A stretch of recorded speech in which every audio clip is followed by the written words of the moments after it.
Северная Корея. Закрытая страна, куда невозможно просто приехать, где каждый шаг под наблюдением, а правда под замком. Пока мир спорит о санкциях и ракетах, за колючей проволокой происходят вещи, о которых не расскажут ни на CNN, ни в школьных учебниках. Существует вторая, теневая Корея, та, о которой запрещено говорить даже шепотом. Эта теневая сторона прячется за словом, которое звучит как приговор – Кванлисо. Это не тюрьмы, это лагеря смерти, политические концлагеря, в которые человеческая жизнь не стоит даже горсти кукурузы. Что будет, если вы расскажете другу анекдот про Ким Чен Ына на кухне? Что будет, если на вашем телефоне найдут фильм из Южной Кореи? Ответ прост. Вы исчезнете. И, возможно, вместе с вами исчезнут ваша жена, ваши дети, ваши родители. А что происходит с теми, кто уже исчез? Где они? И главное, почему об этом почти никто не знает?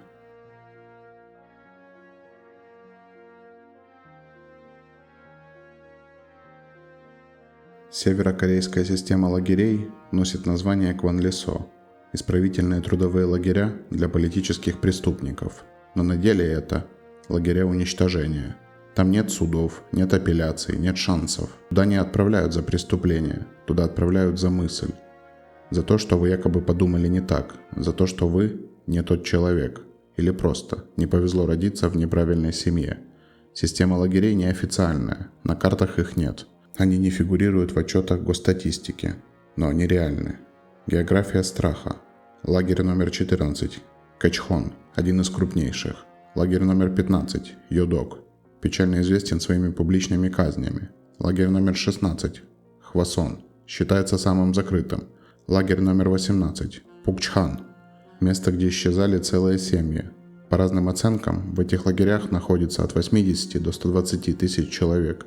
И большинство из них не преступники, а обычные люди, попавшие под жернова системы. Отличие от обычной тюрьмы. Там не дают сроков, там дают приговор без возврата. Вас могут арестовать ночью, без объяснений, без повестки. Вас просто забирают. Но кого именно забирают? Кто эти люди? Кто эти узники, исчезнувшие с лица земли?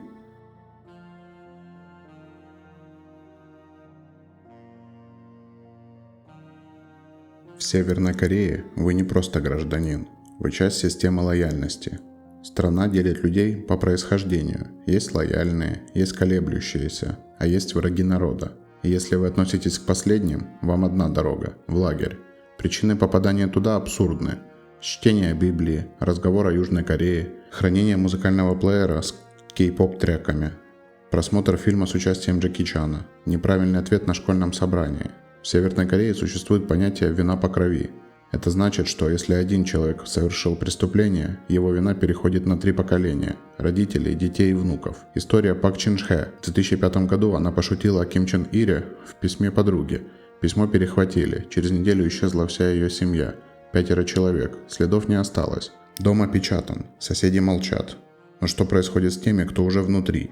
Насколько страшна жизнь за забором с колючей проволокой? Если даже слова смертельны.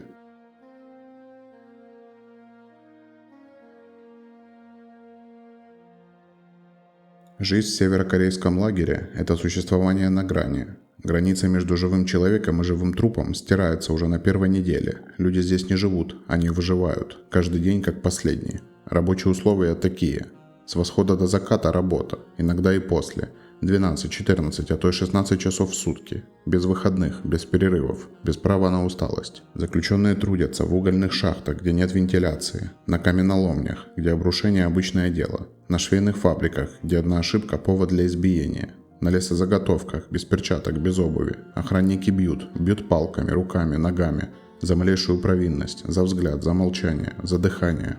Работай или умри. Тут это одно и то же. Пища – это мука, смешанная с водой, или гнилая кукуруза, или кожура картофеля. Иногда с насекомыми, иногда только насекомые. Если ты слаб и не можешь работать, ты не получаешь пайку. Если ты не получаешь пайку, ты не работаешь. Если ты не работаешь, ты умираешь. Официальные нормы питания – 400 грамм вареной каши в день. Ни соли, ни белков, ни витаминов.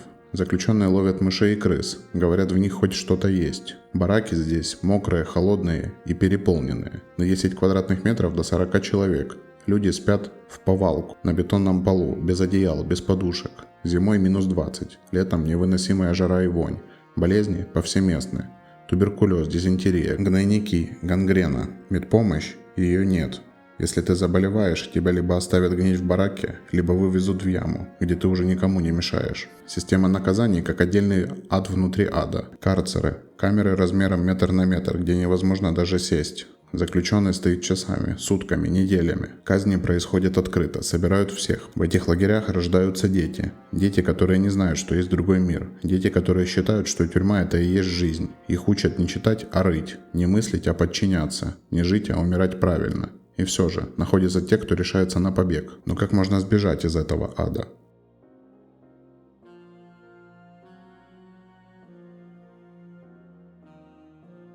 Большинство заключенных лагерей никогда не выйдут на свободу. Но иногда случаются чудеса.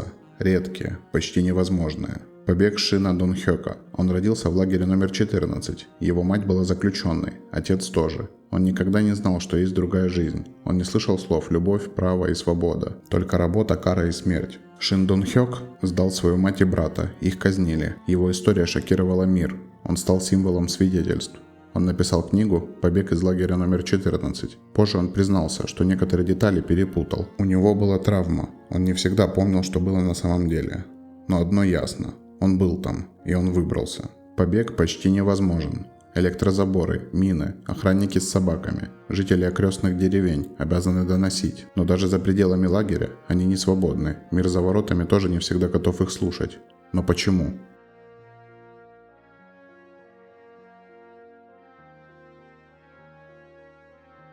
Когда люди впервые начали рассказывать правду о северокорейских лагерях, мир не поверил. Век информации, все можно проверить, но что делать, если страна заблокировалась от мира, как крепость, и ключей нет? С 2000-х годов международные организации начали собирать данные. В 2004 году Комиссия по правам человека ООН опубликовала отчет. В Северной Корее совершаются преступления против человечности. Тысячи страниц показаний, спутниковые снимки, схемы лагерей и описание казней. В докладе открытым текстом сказано, система лагерей сравнима с нацистскими концлагерями по своей жестокости и масштабу. Но никаких санкций, ни одного судебного процесса, ни одной международной миссии, допущенной к лагерям. Почему? Съемки с Google Earth и других спутников обнаружили страшные комплексы зданий, заборов, сторожевых вышек. Лагерь номер 15 Йодок виден из космоса, протяженность более 40 километров. Можно рассмотреть дороги, зоны для казней, фермы и шахты. Но северокорейская сторона заявляет, это обычное поселение, рабочие коммуны или вовсе фальшивки, сфабрикованные ЦРУ. Китай и Россия – главные союзники Северной Кореи. Их позиция – мы не вмешиваемся во внутренние дела. Любая попытка резолюции в Совете Безопасности блокируется. США, Южная Корея и Япония критикуют, но не более. Почему? Потому что геополитика сильнее морали, потому что ядерное оружие важнее прав человека, и потому что для мира удобнее не видеть. Но почему никто не действует? Потому что Северная Корея непредсказуемая, потому что любое давление может вызвать войну, потому что лагеря – это их дело, а не наша боль. Но что если все еще хуже? Что если лагеря – лишь верхушка айсберга, и за ним скрываются еще более страшные тайны?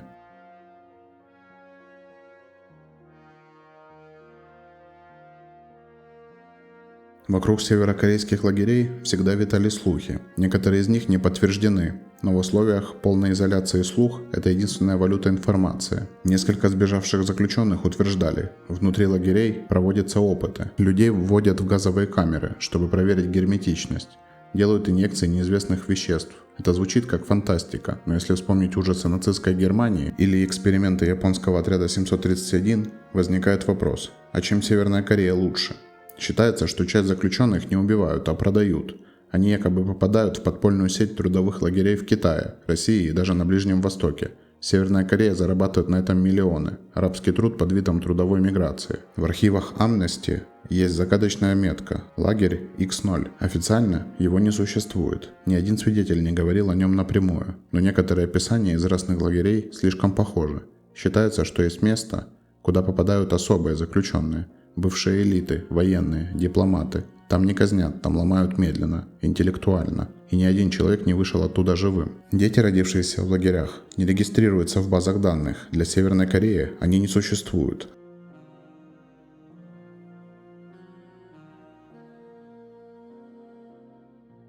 Что сильнее пули? Что опаснее камеры пыток? Что может превратить людей в цепных псов, без кнутов и ошейников? Ответ – идеология. В Северной Корее она не мнение, она закон, вера и кислород. Нарушить ее все равно, что не дышать. В 1972 году Ким Ир Сен утвердил государственную идеологию Чучхэ. Ее суть – независимость, но на практике абсолютное подчинение центру. Ты должен быть самостоятельным, но только так, как скажет партия.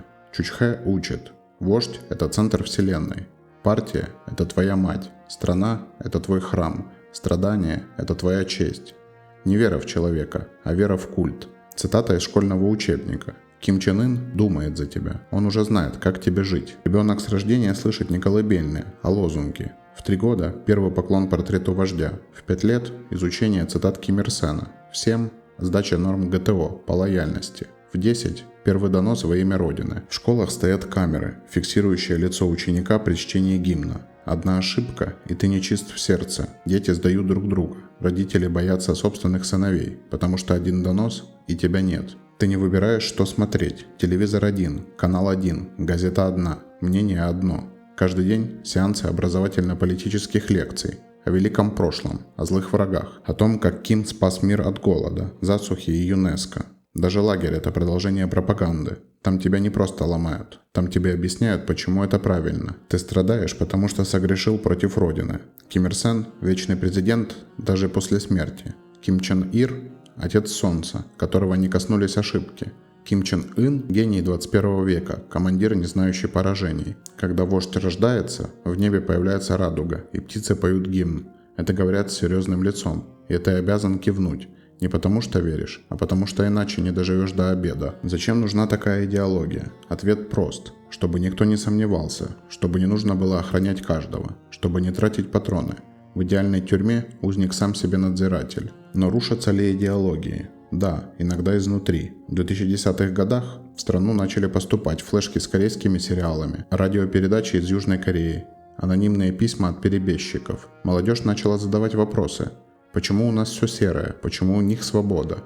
Почему нам нельзя любить то, что любим? Это стало опаснее, чем мятеж, и тогда лагеря снова наполнились. А что будет, если миллионы людей вдруг прозреют? Или рухнет культ? Сможет ли режим выжить, когда исчезнет страх?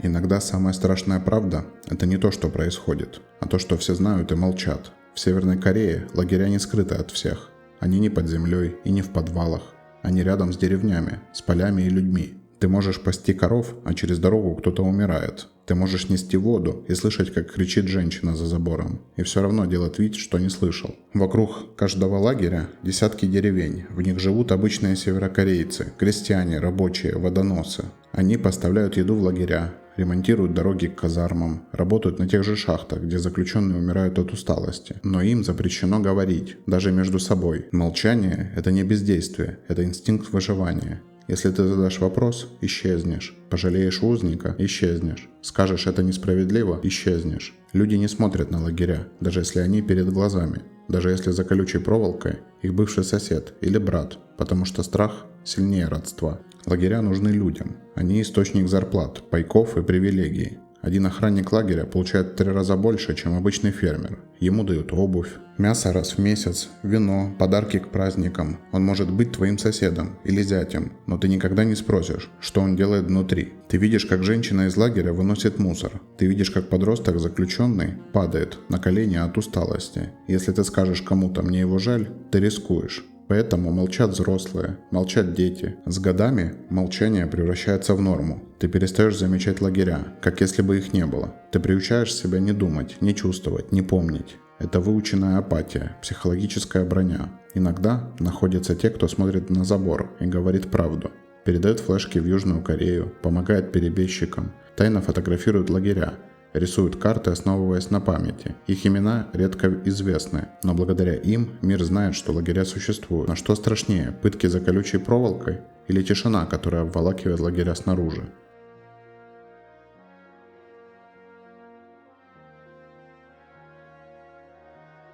Когда мы слышим слово «лагерь», мы думаем «пытки», «камера», «кара», но есть другая правда, холодная, циничная, чисто бухгалтерская. Северокорейские концлагеря – это бизнес, система, приносящая доход. Заключенный – это не человек, это единица труда. Он не требует оплаты, Он не бастует, он не уходит в отпуск. Он машина, до тех пор, пока не сломается. Каждый узник в среднем трудится 12-16 часов в день, бесплатно, без отдыха, без цели. Лагеря – это не просто место страха, это фабрики. Кэйчхон, лагерь номер 14, известен в производстве угля, сборке военных деталей, деревообработке и ручном пошиве униформы для армии. Йодок, лагерь номер 15, известен швейными цехами, производством химических удобрений и переработкой сельхозпродукции. Пучхан, лагерь номер 18, известен металлургией и ткацкими станками. Это экономика, основанная на боли. Все, что производится в лагерях, идет на нужды армии, в элитные магазины, в экспорт через Китай и Россию. И что особенно цинично, многие предметы обихода, которые получают лояльные граждане, сделаны руками тех, кого объявили врагами. Некоторые товары попадают за рубеж под другим названием, с другой маркировкой, через белые фабрики Китая. Это уголь, текстиль, детали для электроники, даже редкоземельные элементы. Доходы оцениваются в десятки миллионов долларов в год. Точный объем засекречен. Почему же режиму выгодны лагеря? Потому что это дешевая рабочая сила. Узник ничего не стоит. Полный контроль, никакой независимости и никаких профсоюзов. Это инструмент страха. Человек знает, альтернатива свободе – угольная шахта без света. Финансовый поток – это кровь, превращенная в прибыль. В Северной Корее известно неофициально. Один заключенный приносит в год от 800 до 1200 долларов чистой прибыли за счет труда без оплаты, отсутствия заботы о здоровье. Что же делает эта экономика с обществом? Она превращает насилие в норму. Когда человек ресурс, его не жалеют. Когда смерть – часть производственной цепочки, сострадание – дефицитный товар. Когда спутники начали снимать лагеря, власти пытались маскировать производство, передвигали цеха, перекрашивали крыши, создавали фальшивые фасады. Но один факт остался неизменным. Если видишь лагерные казармы, рядом будет и фабрика. А что будет, если в один день это все рухнет? Если узники станут людьми и экономика боли остановится? Будет ли страна вообще способна выжить?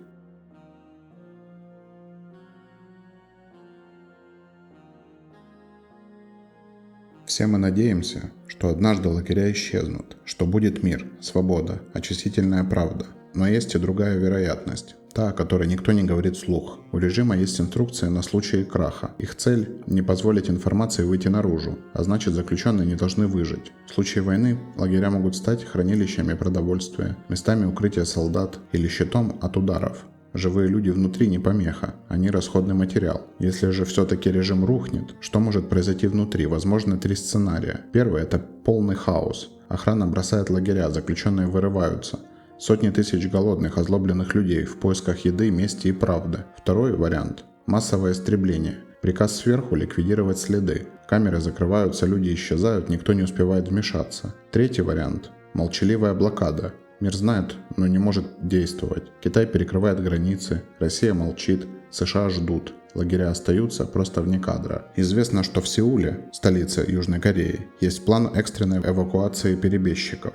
Но плана спасения узников в Кванлесо нет. Лагеря закрыты, их расположение не всегда точно известно. Проникновение туда равно войне. Один генерал в отставке заявил, чтобы спасти одного узника, придется пожертвовать сотни солдат. Но кто решится? Будут ли лагеря после Кимов? Ирония в том, что даже если режим рухнет, лагеря могут остаться. Как структура, как тень или как привычка. Бывшие охранники перейдут на службу новой власти. Узники станут неудобными свидетелями. Система просто сменит вывеску. Так уже было в истории. В СССР, Югославии или Восточной Германии режимы менялись, а лагеря адаптировались. Насколько все это вероятно? Сценарии могут показаться мрачными. Но в истории человечества еще не было случая, чтобы концлагеря исчезали без последствий. Они всегда уносили с собой тайны, тела и тишину.